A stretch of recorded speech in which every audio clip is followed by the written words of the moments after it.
రాజకీయ ఒత్తిళ్లతో తాను నియమించుకున్న కొందరు పోలీసుల ద్వారా చంద్రబాబు పన్నిన కుట్రలు న్యాయస్థానం సాక్షిగా బట్టబయలయ్యాయి. ప్రజాస్వామ్య వ్యవస్థలో పాలు పంచుకుంటూ పోటీ చేసిన ఓ అభ్యర్థిని కౌంటింగ్ రోజున బయటకు రానివ్వకుండా చేసేందుకు బరితెగించి ఆడుకున్న నాటకానికి తెరపడింది. ఈసీపై రాజకీయ ఒత్తిడి తెచ్చి నియమించుకున్న కొంతమంది పోలీసులు బాబుకు ఏజెంట్లుగా పనిచేస్తున్నట్టుగా తేట తెల్లమైంది. న్యాయస్థానానికి సైతం వారు తప్పుడు సమాచారం ఇవ్వడంపై తీవ్ర విస్మయం వ్యక్తమవుతోంది. మాచర్ల ఎమ్మెల్యే పిన్నెల్లి రామకృష్ణారెడ్డిపై అక్రమ కేసులు బనాయించడంలో డీజీపీ టీడీపీకి కొమ్ము కాస్తున్న కొందరు పోలీసుల కుట్ర హైకోర్టు సాక్షిగా రుజువైంది.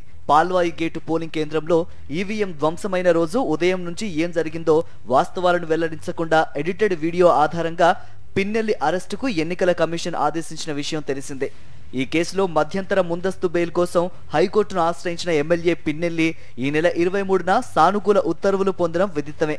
పిన్నెల్లికి మధ్యంతర ముందస్తు బెయిల్ మంజూరు కానున్నట్లు అదే రోజు సాయంత్రం కల్లా సంకేతాలు అందడంతో టీడీపీకి అనుకూలంగా వ్యవహరించే కొందరు పోలీసు అధికారులు అడ్డగోలు వ్యవహారాలకు తెరతీశారు. అదే రోజు రాత్రి పిన్నెల్లిపై పాత ఘటనలకు సంబంధించి 3 వేర్వేరు కేసులు హడావిడిగా నమోదు చేశారు. ఆ ఘటనలు ఎప్పుడో జరిగితే 10 రోజుల తర్వాత తాపీగా పిన్నెల్లిపై హత్యాయత్నం సహా 3 కేసులు బనాయించారు. మధ్యంతర ముందస్తు బెయిలు ఉత్తర్వులను అమలు చేయకుండా ఎన్నికల సంఘం పోలీసులు ఈ తప్పుడు కేసులు పెట్టారని, వాస్తవానికి పిన్నెల్లిని 23వ తేదీ రాత్రి నిందితుడిగా చేర్చారని ఆయన తరపు సీనియర్ న్యాయవాది కోర్టుకు నివేదించారు. అయితే పోలీసులు తాము 22వ తేదీనే పిన్నెల్లిని నిందితుడిగా చేర్చామని పేర్కొనడంతో న్యాయస్థానం ఈ విషయంలో వారిని స్పష్టత కోరింది. లిఖితపూర్వకంగా ఆ వివరాలను తమ ముందుంచాలని ఆదేశించింది. సంబంధిత డాక్యుమెంట్లను పిన్నెల్లి తరఫు న్యాయవాదులు స్థానిక కోర్టు నుంచి అధికారికంగా పొందారు. వాటిని సోమవారం కోర్టుకు సమర్పించారు. దీంతో పచ్చ ముఠాలకు వత్తాసు పలుకుతున్న పోలీసులు నిజాన్ని ఒప్పుకోక తప్పలేదు. పిన్నెల్లిని నిందితుడిగా చేర్చి 23వ తేదీ రాత్రి స్థానిక కోర్టులో మెమో దాఖలు చేసిన విషయాన్ని కోర్టుకు వెల్లడించాల్సి వచ్చింది. దీంతో 23న మధ్యంతర ముందస్తు బెయిల్ పొందిన తర్వాత పిన్నెల్లిపై ఉద్దేశపూర్వకంగా హత్యాయత్నం కేసులు నమోదు చేసినట్లు రుజువైంది. పిన్నెల్లిపై కేసు నమోదు విషయంలో రికార్డులు తారుమారు చేసినట్లు నిర్ధారణ కావడంతో కుట్ర కోణం బహిర్గతమైంది. డీజీపీ పల్నాడులో కొందరు పోలీసులు దిగజారిపోతున్న తీరుకు ఇది అద్దం పడుతోంది. తనపై పోలీసులు నమోదు చేసిన 3 కేసుల్లో మధ్యంతర ముందస్తు బెయిలు మంజూరు చేయాలని కోరుతూ మాచర్ల ఎమ్మెల్యే పిన్నెల్లి రామకృష్ణారెడ్డి దాఖలు చేసిన అనుబంధ పిటిషన్పై హైకోర్టు తీర్పు రిజర్వ్ చేసింది. మంగళవారం తన నిర్ణయం వెలువరిస్తానని ప్రకటించింది. ఈ మేరకు న్యాయమూర్తి జస్టిస్ వెంకట జ్యోతిర్మయి ప్రతాప్ సోమవారం ఆదేశాలు జారీ చేశారు. ఈవీఎంల కేసులో హైకోర్టు మధ్యంతర ముందస్తు బెయిలు మంజూరు చేయగానే పిన్నెల్లిపై పోలీసులు అప్పటికప్పుడు మరో 3 అక్రమ కేసులు నమోదు చేశారు. ఇందులో 2 హత్యాయత్నం కేసులున్నాయి. ఈ నేపథ్యంలో పిన్నెల్లి ముందస్తు బెయిల్ కోసం హైకోర్టును ఆశ్రయించారు. కౌంటింగ్ ప్రక్రియలో పాలు పంచుకునేందుకు వీలుగా ఈ కేసుల్లో తనకు మధ్యంతర ముందస్తు బెయిలు మంజూరు చేయాలని కోరుతూ హైకోర్టులో అనుబంధ పిటిషన్లు వేశారు.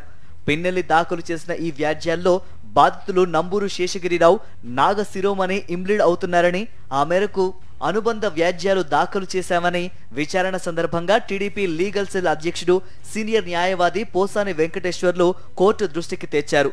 వారి తరపున తాను వాదనలు వినిపిస్తున్నానని తెలిపారు. అయితే మౌలిక వాదనలకే పరిమితం కావాలని న్యాయమూర్తి స్పష్టం చేశారు. ఈవీఎం ధ్వంసం చేయడాన్ని అడ్డుకున్నందుకు టీడీపీ ఏజెంట్ నంబూరి శేషగిరిరావును పిన్నెల్లి బెదిరించారని పోసాని పోలీసుల తరఫున రాష్ట్ర పబ్లిక్ ప్రాసిక్యూటర్ ఎర్రన్ రెడ్డి నాగిరెడ్డి వాదనలు వినిపిస్తూ పిన్నెల్లికి మధ్యంతర ముందస్తు బెయిలు ఇవ్వొద్దని అభ్యర్థించారు. ఈ సమయంలో న్యాయమూర్తి జోక్యం చేసుకుంటూ క్రైమ్ నెంబర్ 59లో పిన్నెల్లి రామకృష్ణారెడ్డిని ఎప్పుడు నిందితునిగా చేర్చారు, దీనికి సూటిగా సమాధానం చెప్పాలని పీపీని ఆదేశించారు. సిఐ నారాయణ స్వామిపై దాడి కేసులో పిన్నెల్లిని నిందితుడిగా చేర్చుతూ 23వ తేదీ రాత్రి 8 గంటల సమయంలో స్థానిక కోర్టులో మెమో దాఖలు చేశామని పీపీ వెల్లడించారు. దీంతో పిన్నెల్లిని 22వ తేదీనే నిందితుడిగా చేర్చామంటూ పోలీసులు చెప్పడం పచ్చి అబద్ధమని తేలిపోయింది. పిన్నెల్లి తరఫున సీనియర్ న్యాయవాది టి నిరంజన్ రెడ్డి వాదనలు వినిపిస్తూ ఎన్నికల సంఘం తీరును తీవ్రంగా తప్పుబట్టారు. పిన్నెల్లి విషయంలో ఎన్నికల సంఘం తీర్పు వల్ల ఆ సంస్థ విశ్వసనీయత ప్రశ్నార్థకమవుతోందన్నారు. పిన్నెల్లిపై పలు కేసులు ఉన్నాయని పోసాని పీపీ పేర్కొనడాన్ని ప్రస్తావిస్తూ టీడీపీ నేతలైన చింతమనేని ప్రభాకర్, అస్మిత్ రెడ్డిపై కూడా పెద్ద సంఖ్యలో కేసులు ఉన్నాయని గుర్తు చేశారు. అస్మిత్ రెడ్డిపై 30, చింతమనేనిపై 31 కేసులు నమోదయ్యాయన్నారు. కేసుల ఆధారంగా ముందస్తు బెయిల్ ఇవ్వకూడదంటే వీరిద్దరికీ కూడా ముందస్తు బెయిల్ రాకూడదని వాదనలు వినిపించారు పిన్నెల్లి తరఫు న్యాయవాది. చంద్రబాబు కుట్రలో భాగం కావడం వల్లే ఎన్నికల సంఘం, డీజీపీ, కొందరు పోలీసు అధికారులు ఆయన చెప్పినట్లు ఆడుతున్నారనే విమర్శలు వెల్లువెత్తుతున్నాయి. కీలకమైన ఓట్ల లెక్కింపు రోజు పోటీలో ఉన్న అభ్యర్థి ఎమ్మెల్యే పిన్నెల్లి రామకృష్ణారెడ్డి పోలింగ్ కేంద్రం వద్దకు రాకుండా అడ్డుకునేందుకు టీడీపీకి వంతపాడే పోలీసులు అడ్డదారులు తొక్కడం మొత్తం ఎన్నికల ప్రక్రియనే అపహాస్యం చేసినట్లుగా భావించాలని ప్రజాస్వామ్యవాదులు పేర్కొంటున్నారు. చంద్రబాబు, బీజేపీ రాష్ట్ర అధ్యక్షురాలు పురంధేశ్వరి చెప్పినట్లుగా ఎన్నికల సంఘం నిర్ణయాలు తీసుకుంటూ వస్తున్న విషయాన్ని గుర్తు చేస్తున్నారు.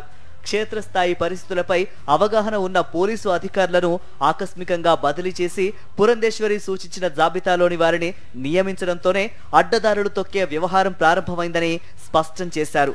బదిలీపై నియామకమైన బలగాలే బాబు సేవలో తరిస్తున్నాయని, హింస చెలరేగేందుకు దోహదపడ్డాయని అంటున్నారు. హైకోర్టు సాక్షిగా తాజాగా బయటపడిన కుట్ర దీనికి స్పష్టమైన రుజువుగా నిలుస్తుందని స్పష్టం చేస్తున్నారు.